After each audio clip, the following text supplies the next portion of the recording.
Welcome to this episode, where today we will explore the life of a historical figure we all know, but do not always fully understand: Abraham Lincoln. You've probably heard of him as the president who led the United States during the Civil War and abolished slavery, but there is much more to his story. We will uncover the lesser known and more intriguing aspects of his life, those that do not always appear in history books.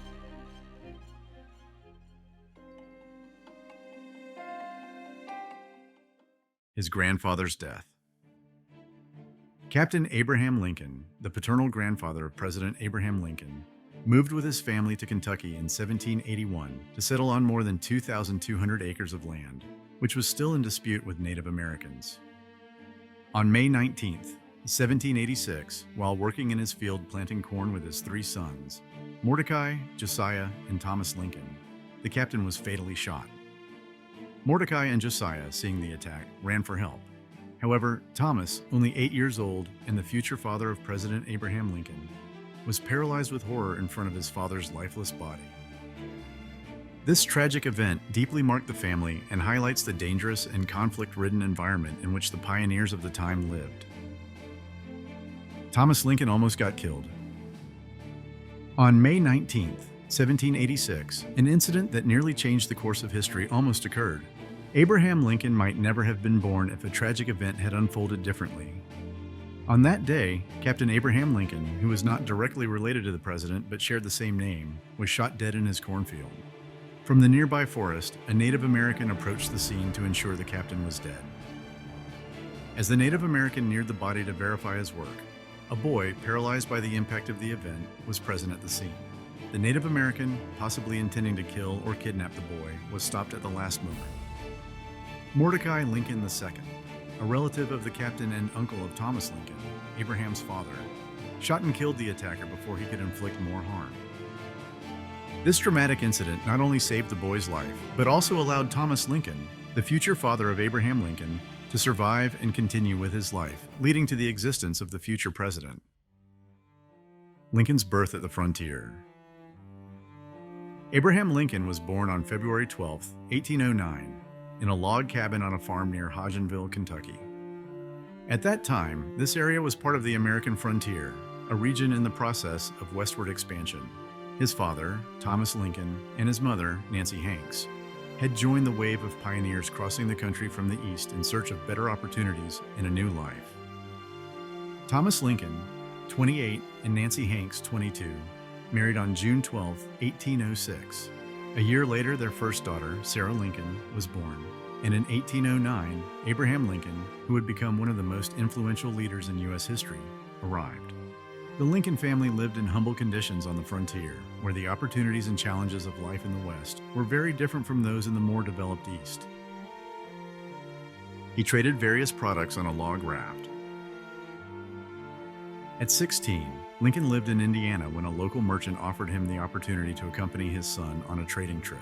Together, they took a load of goods to New Orleans using a log raft. During their journey down the river, the young traders stopped in various river communities to exchange goods. The trip was not without dangers. At one point, they had to fend off an attack by a gang that tried to rob them. This experience on the log raft not only gave Lincoln an early view of the challenges of commerce and navigation, but also contributed to his personal development at a formative time in his life. He served in the Black Hawk War. Although he did not participate directly in combat, Abraham Lincoln served as a captain during the Black Hawk War when he was 23 years old. This conflict, which began in 1832, pitted the U.S. Army against a coalition of native tribes led by Chief Black Hawk. The war, fought in what are now Illinois and Wisconsin, ended with a victory for the U.S. Army, which suffered 60 casualties compared to approximately 500 among the native warriors. During the course of the war, Lincoln intervened to save the life of an elderly native who was about to be executed by his own tribe. 3 of his sons died at a young age. Before marrying Mary Todd in 1842, Abraham Lincoln showed symptoms of bipolar disorder, experiencing cycles of elation and euphoria, followed by episodes of deep depression. Throughout their marriage, Lincoln and Mary Todd had 4 sons, but only the eldest, Robert Todd Lincoln, lived to adulthood and had descendants. After his father's assassination, Robert Todd Lincoln served as Secretary of War and later as Ambassador to the United Kingdom. Edward Baker Lincoln, nicknamed Eddie, died at 4 years old in 1850 due to tuberculosis, shortly after Lincoln assumed the presidency. William Wallace Lincoln, known as Willie, died at 11 years old in 1862.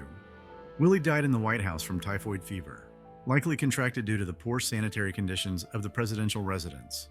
Thomas Lincoln, nicknamed Tad, died at 18 years old in 1871, 6 years after his father's assassination.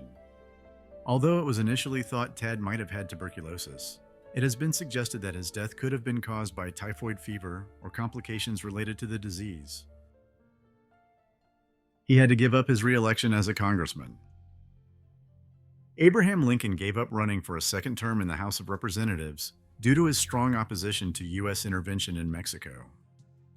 From 1847 to 1849, Lincoln was a member of the House of Representatives for the Whig Party. During his first term as a congressman, the U.S. intervention in Mexico, known as the Mexican-American War, took place between 1846 and 1848. This conflict resulted in the U.S. annexation of a significant portion of Mexican territory, a fact Lincoln considered unjust. Lincoln vehemently opposed the war, arguing that it was unprovoked aggression and that its ends were questionable. His stance against the war made him enemies within his own party and in public opinion in general. In 1848, at the end of his term, he decided not to run for re-election, largely due to the lack of support his position had generated. He is highly respected in Mexico. Abraham Lincoln is one of the most respected American political figures in Mexico, where he is honored with several statues located in various cities, including Mexico City and Tijuana. This respect is based on his favorable political stances toward Mexico during his presidency. Lincoln demonstrated his opposition to American intervention in Mexico, a conflict that began when President James Buchanan and his successor, Abraham Lincoln, faced a series of diplomatic decisions related to the conflict in Mexico. The American intervention in Mexico, which occurred under Franklin Pierce's administration, was a controversial issue, and Lincoln spoke out against this policy. His firm stance against the intervention cost him the nomination for a second term in the House of Representatives, standing out as a politician of principle. Additionally, Lincoln expressed his support for Mexican President Benito Juárez during the Mexican Reform in the 1860s. The relationship between the two leaders was characterized by mutual respect and support. Juárez, known as the Mexican Abraham Lincoln, received moral and diplomatic aid from Lincoln, which was crucial during the French intervention in Mexico and the attempt to establish an empire headed by Maximilian of Habsburg. The respect for Lincoln in Mexico is not only based on these actions, but also on his role as a symbol of justice in the fight for human rights, values that resonate deeply in Mexican history and culture. He was defeated in his nomination for vice president. In 1854, Abraham Lincoln stood out as one of the founders of the Republican Party, which emerged after the dissolution of the Whig Party. During the first national convention of the new party, held in Philadelphia in June 1856, Lincoln was considered as a candidate for the vice presidency. However, Lincoln was outvoted by William L. Dayton, who was chosen as the first vice presidential candidate of the Republican Party. Dayton accompanied John C. Fremont, the Republican presidential candidate in that year's elections. The Republican ticket of Fremont and Dayton faced the Democratic Party's candidate, James Buchanan, who won the 1856 presidential election. Although Lincoln did not secure the vice presidential nomination, his participation in the National Convention and his prominent oratory earned him growing recognition within the party. This recognition and his skill in political discourse helped consolidate his profile as a promising figure for future elections. He obtained the presidential candidacy in 1860. In the 1860 elections, Abraham Lincoln secured the Republican Party's presidential candidacy, surpassing several candidates with greater political weight. At that time, the Republican Party faced intense competition to choose its presidential candidate. Among the contenders were several prominent leaders, including sitting senators and former governors. Among the main contenders were 3 senators and 2 former governors, all with considerable political careers. Lincoln, on the other hand, only had his previous experience as a member of the House of Representatives and a brief period as a lawyer and politician in Illinois. Despite this disparity in experience, Lincoln's charisma and rhetorical skill played a crucial role in his rise. During the 1860 Republican Convention, held in Chicago, Lincoln prevailed on the third ballot. His ability to connect with delegates and his promise of an anti-slavery platform were decisive factors that allowed him to win the presidential nomination. His victory at the Republican Convention surprised many and marked the beginning of his path to the presidency. He won the 1860 presidential election. Abraham Lincoln won the 1860 presidential election largely due to the division within the Democratic Party. In that year, tensions between the North and South in the United States were about to erupt, and political disputes were reflected in the presidential election. The Democratic Party was divided into two main factions. Northern Democrats presented Stephen A. Douglas as their candidate, while the Southern Democratic Party chose the incumbent vice president, John C. Breckinridge. This division significantly weakened the Democratic vote. Additionally, John Bell of the Constitutional Union Party also ran as a candidate, adding further fragmentation to the vote. In the November 1860 election, Abraham Lincoln of the Republican Party received 39.82% of the popular vote. In comparison, the Democratic candidates, Stephen A. Douglas and John C. Breckinridge, together garnered 47.56% of the popular votes, with Douglas receiving 29.46% and Breckinridge 18.10%. John Bell of the Constitutional Union Party received 12.62% of the votes.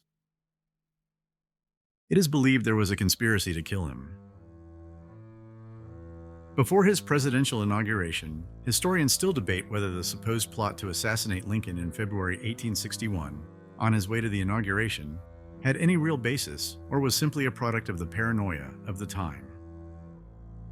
After the 1860 election, the Southern states had made clear their intention to secede, and the U.S. was on the brink of collapse. Lincoln, who had promised the abolition of slavery during his campaign, planned to travel by train from Illinois to Washington in a tour that would cover 7 states.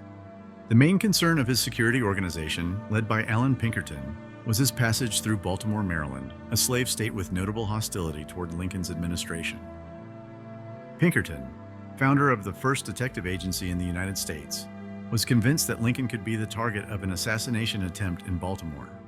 To ensure the president-elect's safety, he devised a security plan that included changes to the itinerary and special protective measures.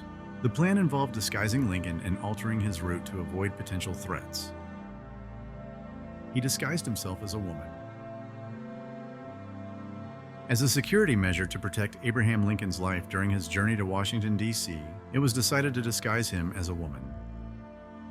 Allan Pinkerton, head of the detective agency and who had employed Kate Warren, the first female detective in history, implemented a security plan that included cutting telegraph communications with Baltimore. This was done to prevent the supposed conspirators from coordinating and sending messages. The presidential train made a stop in Harrisburg before reaching Baltimore, and during this stop, Lincoln was disguised as a woman to avoid being recognized. Although the operation was successfully carried out and Lincoln arrived safely in the capital, news of the disguise leaked, and upon reaching the southern states, it became a subject of ridicule. Many in the South labeled Lincoln a coward, interpreting his security measure as a sign of weakness. His protectionist policy affected the South. In the 1860s, the main source of revenue for the federal government was customs duties and high tariffs. This tax system primarily benefited the North and the Republican Party. The North was industrial and relied on tariff protection to compete with foreign manufactured goods. In contrast, the South was predominantly agricultural and rural. In the North, most voters supported the Whig Party and later the Republican Party, while the South was dominated by the Democratic Party. High tariff rates favored the North by limiting competition from imported manufactured goods, especially those from the United Kingdom. This made foreign manufactured goods more expensive, thereby protecting Northern industries. This protectionist system had significant consequences for the South. High tariffs increased the cost of manufactured goods that the South needed since the South did not have a developed industrial base and thus heavily depended on imported manufactured goods. This economic conflict of interest contributed to tensions between the North and South, exacerbating divisions that eventually led to the Civil War. The North's protectionist policy, by favoring its own industries at the expense of the South, was one of the factors that fueled resentment in the South and played a role in the secession of the Southern states and the onset of the Civil War. His power during the Civil War. During the Civil War, the power that Abraham Lincoln exercised was extraordinary and in some aspects unprecedented. Among the most drastic measures he took was the suspension of habeas corpus, a fundamental right protecting against arbitrary detention. The crisis began on December 24, 1860, when South Carolina became the first state to pass secession from the Union. This decision was followed by 6 other Southern states that separated from the Union before Lincoln officially took office. These states were Georgia, Mississippi, Alabama, Louisiana, Florida, and Texas. On February 18, 1861, Jefferson Davis, leader of the Democratic Party, was proclaimed President of the Confederate States of America. Lincoln assumed the U.S. presidency on March 4th of the same year. The Civil War officially began on April 12, 1861, with a Confederate attack on Fort Sumter in South Carolina. During the conflict, Lincoln was granted broad powers by Congress that had not been previously given to a president. This power allowed him to manage the budget without congressional oversight and take exceptional measures to preserve the Union.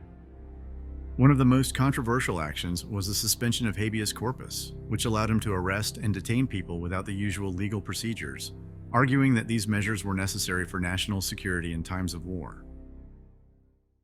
Several of his brothers-in-law died in combat. Several of Abraham Lincoln's brothers-in-law died fighting in the Confederate Army during the American Civil War. Mary Todd Lincoln, Abraham Lincoln's wife, was from Lexington, Kentucky, a slave state that, however, did not secede from the Union during the war. These relatives, along with other members of the Todd family, were enemies of Abraham Lincoln during the war, adding a layer of complexity to his family history. Mary's father, Robert Smith Todd, was a wealthy cattle rancher who owned slaves and had 15 children from 2 marriages. He used his war powers. Lincoln used his war powers to issue a crucial proclamation in the fight against slavery. On January 1, 1863, he signed Executive Order 95, known as the Emancipation Proclamation. This decree transformed the legal status of more than 3.5 million enslaved African Americans in the U.S. The Emancipation Proclamation declared that all slaves in the rebellious Southern states were free. However, its implementation depended on the advance of Union forces. Thus, any slave who managed to escape from a Southern slave state and reach a non-slave state in the North would automatically gain freedom. Additionally, all slaves residing in areas of the South occupied by Union troops were also considered free.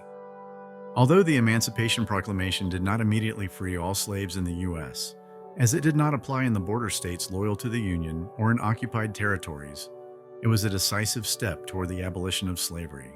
This measure also had a profound moral and strategic impact, consolidating the Union's position in the Civil War and altering the character of the conflict by turning it into an explicit struggle for freedom. He had almost no opposition to win the nomination.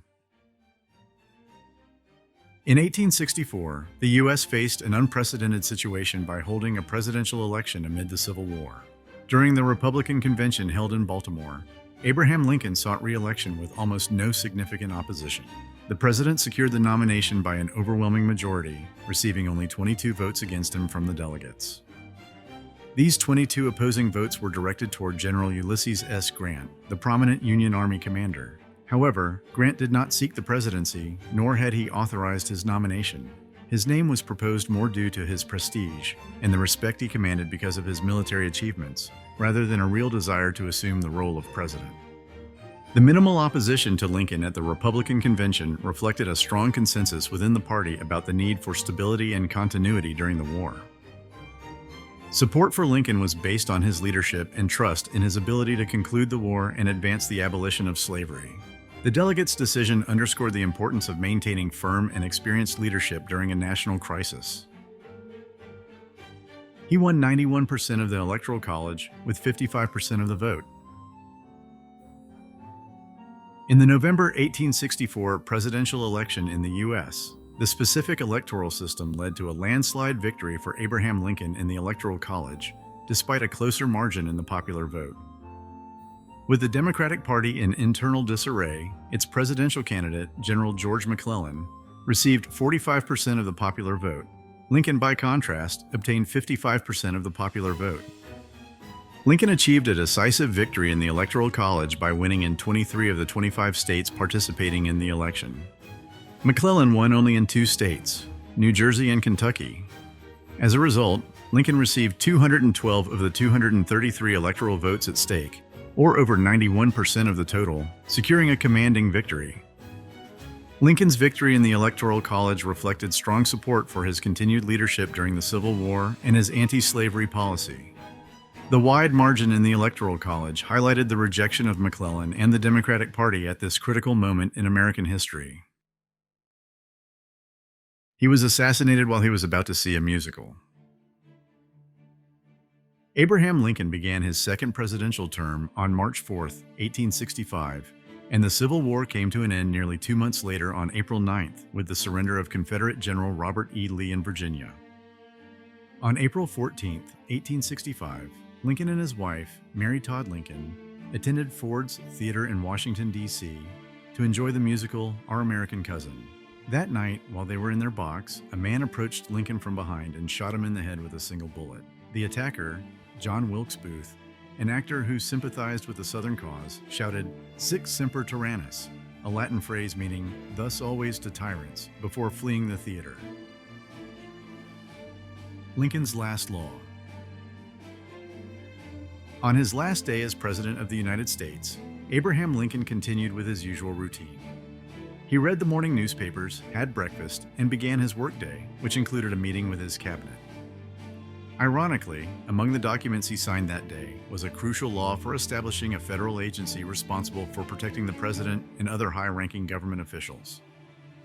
This act turned out to be one of his last official actions, as Lincoln was assassinated on April 14, 1865. The law he signed to establish a presidential protection agency did not go into effect immediately.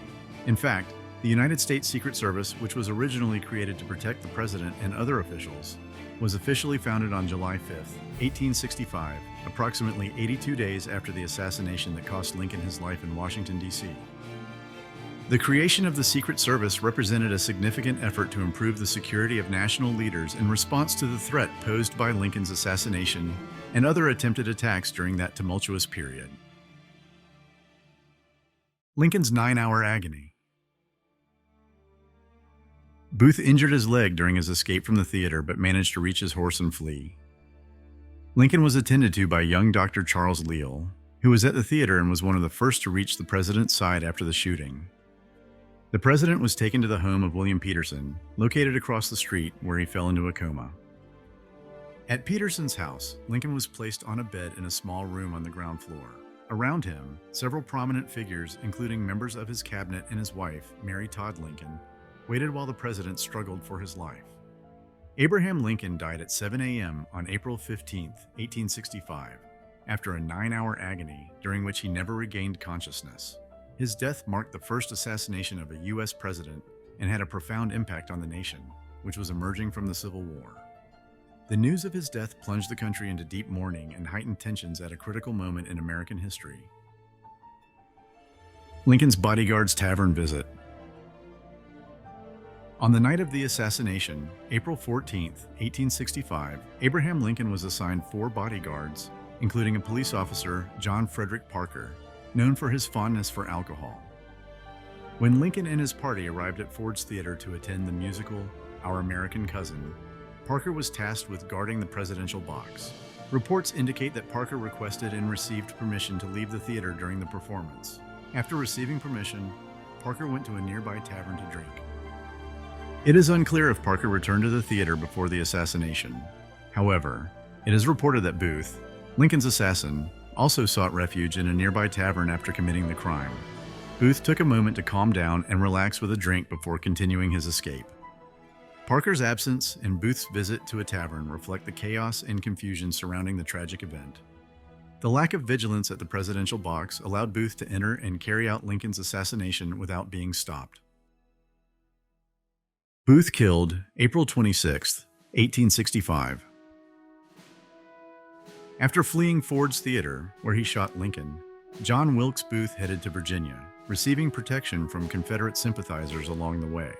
Booth believed that by killing Lincoln, the Union would be paralyzed, and the South would rise from its ashes to win the war. However, his plan did not materialize. Instead, thousands of Union soldiers began searching for him. Booth took refuge on a farm near Port Royal, Virginia, in the company of David Harold, one of his accomplices in the assassination. On April 26, 1865, Union forces, led by soldier Boston Corbett, surrounded the cabin where Booth was hiding. When Booth refused to surrender, Corbett fired, killing him. Booth's body was transported to Washington, D.C., and displayed to confirm his identity. His death marked the end of an intense manhunt that had captured the nation's attention. The capture and execution of his accomplices also underscored the government's determination to bring those responsible for Lincoln's assassination to justice. Conspirators hanged, July 7, 1865. The principal conspirators in the assassination of Abraham Lincoln, who were hanged, included John Wilkes Booth, David Harold, Mary Surratt, and her son John Surratt. Mary Surratt was the owner of a tavern in Washington, D.C., where the conspirators gathered.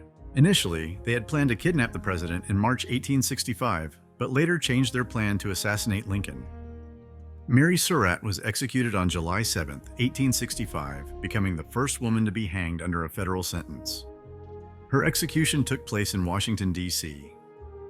David Harold, who also participated in the conspiracy, was hanged on the same day, July 7, 1865. Harold surrendered during the operation in which Booth was killed and was tried by a military tribunal. At the trial, Harold admitted his involvement in the conspiracy. John Surratt, Mary's son, managed to escape. He first fled to Canada and then moved to Europe.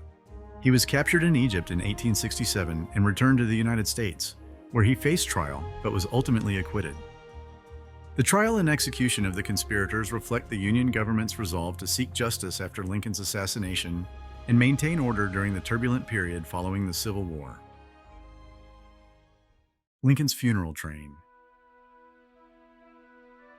After several funeral ceremonies in Washington, D.C., Lincoln's casket was placed on a train that undertook a funeral procession of over 1,600 miles to Springfield, Illinois, the designated burial site. The procession departed Washington on April 21st, with over 10,000 people lining the streets to watch it pass, and never exceeded 12 miles per hour. There were stops in major cities across the 7 states the procession traveled through, closely resembling the route the elected president took for his first inauguration. At each stop, thousands of people gathered to pay their respects to Lincoln, with solemn ceremonies and speeches in his honor. The funeral train, known as the Lincoln Special, carried the casket draped with an American flag and was accompanied by honor guards. Along the route, millions of citizens gathered at the train tracks to bid farewell to the slain president in a tribute that reflected the deep impact of his leadership and tragic death on the nation. The funeral procession concluded in Springfield on May 4, 1865, where Lincoln was buried in Oak Ridge Cemetery. The long and solemn journey of Lincoln's casket left an indelible mark on the collective memory of Americans, symbolizing the end of an era and the beginning of the challenging reconstruction of the country. The plot to steal Lincoln's body. Chicago gangster James "Big Jim" Kennelly, who was involved in counterfeiting, suffered a major setback when his most skilled engraver, Benjamin Boyd, was sentenced to 10 years in prison. Kennelly devised a wild scheme to steal Abraham Lincoln's corpse and demand Boyd's release along with $200,000, a sum equivalent to more than $5 million today. Kennelly set his plan into motion, recruiting several men for the operation. However, the scheme fell apart when 2 of his hired men, Louis C. Swiggles and Thomas Sharp, turned out to be informants. These informants alerted the Secret Service about the plot. On November 7, 1876, the gang attempted to carry out the robbery at Oak Ridge Cemetery in Springfield, Illinois, where Lincoln was buried. However, authorities were already prepared and successfully thwarted the attempt, arresting the conspirators on the spot. This attempt to steal Lincoln's body led to stricter security measures to protect the president's tomb, including the decision to enter his remains in a reinforced concrete vault beneath the Lincoln Monument in Springfield. The failed attempt to abduct Lincoln's corpse became one of the strangest and most fascinating stories in American history. Lincoln's remarkably preserved body. In 1901, Robert Todd Lincoln, Abraham Lincoln's only surviving son, decided to move his father's remains to a different crypt to ensure their continued preservation. When the casket was opened for verification, those present were astonished by the well-preserved state of the body. His face was perfectly recognizable, and his beard, hair, and moles were intact. It is believed that Lincoln's body was embalmed several times during the funeral train's journey, resulting in near-perfect mummification. The body was treated with various chemicals, a common practice at the time to preserve remains during the lengthy trip from Washington, D.C. to Springfield, Illinois. This embalming process, performed with advanced techniques for the era, allowed Lincoln's body to remain in remarkably good condition for over 3 decades. The opening of the casket in 1901 not only confirmed the identity of the remains, but also highlighted the effectiveness of the preservation methods used. Finally, Abraham Lincoln's body was placed in a reinforced concrete vault beneath the Lincoln Monument at Oak Ridge Cemetery, where it remains today, protected from any potential desecration attempts. The story of Lincoln's numerous relocations and the opening of his casket underscores the reverence and care with which his memory has been preserved. Lincoln's 17 moves and 5 casket openings. Abraham Lincoln's remains have been moved 17 times, and his casket has been opened 5 times. It might be said that Lincoln did not rest in peace during his first 36 years of death due to the number of times his grave was disturbed and his casket opened. After being buried on May 4, 1865, at Oak Ridge Cemetery in Springfield, Illinois, Lincoln's body was moved 17 times between September 1865 and 1901 to change its location, replace the casket, or modify the tomb. Some of these changes were driven by fears of grave robbery, especially after the 1876 attempt. These numerous manipulations and relocations of the body reflect the constant concern for the security and preservation of Lincoln's remains.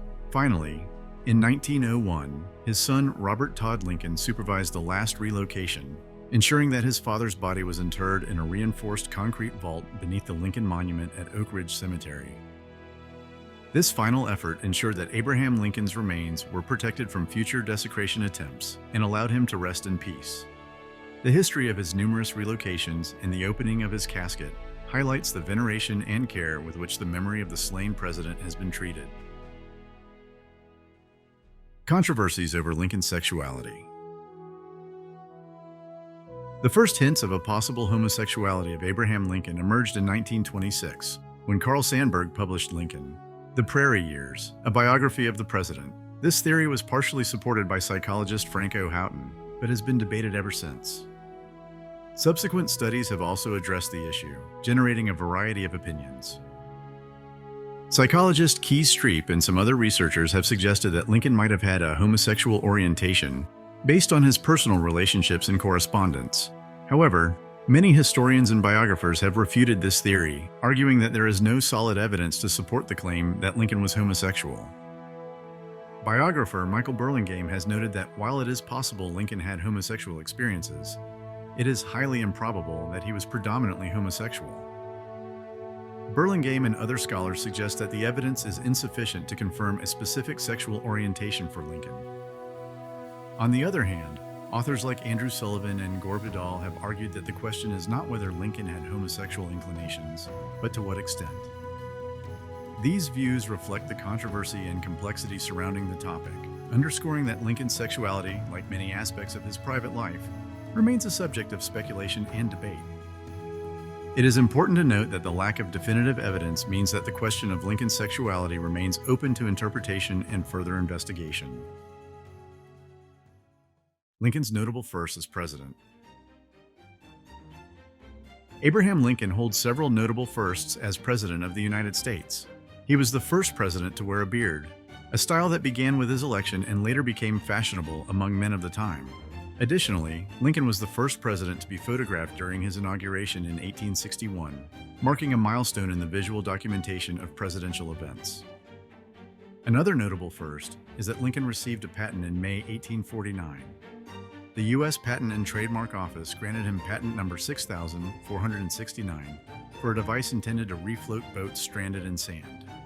The invention consisted of a system of inflatable bellows that could be used to lift the boat and free it from mud or sand. Lincoln conceived the idea after personally experiencing 2 incidents of grounding. Regarding photography, the first image of a presidential inauguration includes John Wilkes Booth, who would later become Lincoln's assassin. Booth can be seen among the crowd in the historical photograph of Lincoln's inauguration, adding a chilling nuance to the story of that event. And that's all for today. Abraham Lincoln was not only a leader in challenging times, but also a human being with his own struggles and dilemmas. Discovering these darker and more complex details of his life helps us better understand a person who not only left his mark on history, but also faced personal challenges that shaped his character and decisions. This deeper knowledge allows us to appreciate Lincoln more fully, not just as an icon, but as a flesh and blood man, full of contradictions and strengths.